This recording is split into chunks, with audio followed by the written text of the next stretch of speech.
Hi, I'm Scott Jensen, former Assembly Speaker. And I'm Chuck Chvala, former Senate Majority Leader.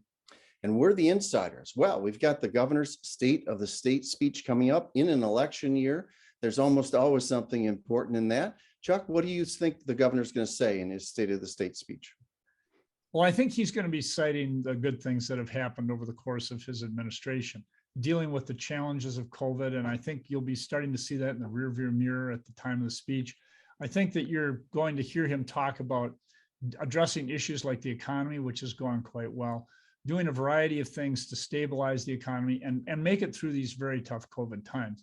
I think he'll also talk about education and how they've managed to do what they can to invest in education, and that he will encourage Republicans to join him in making that investment further so that we can move forward and catch up with some of the losses that we've had and actually to move forward with greater investments in education.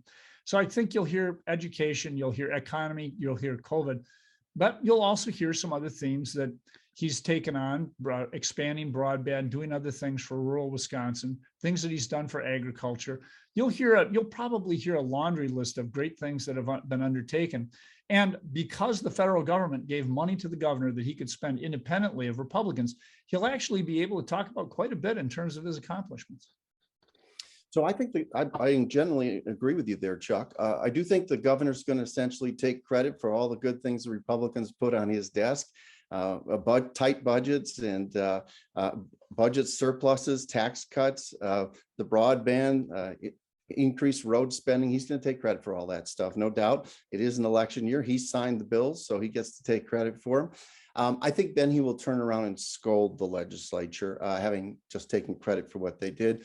I think he's going to turn around and scold the legislature for not having put enough money into the schools. And I think he's going to scold the legislature a little bit on COVID. And I think he's going to scold the legislature for not saving our democracy in this horrible, horrible time.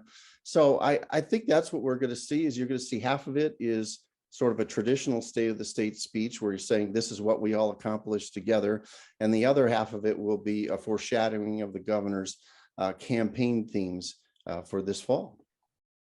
I think there's some of that. I think that's true. But I'll tell you what, I think you'll see far less of that than you would if you had seen any Republican give the speech. I think if you had seen Robin Vos give this speech, you would see a person who would use, kind of in the gutter language, in my view, in terms of attacking his opponent. That's not who Tony Evers is.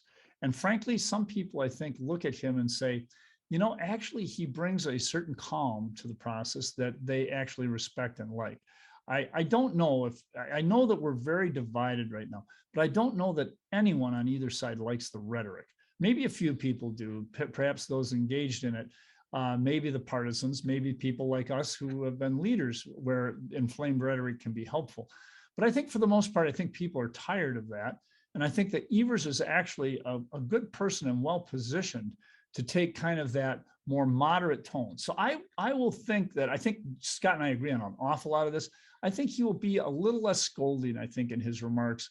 He will have some of that, but I think he'll be a little less scolding than maybe Scott is expecting. Well, let's see what comes out in the speech. See you next time.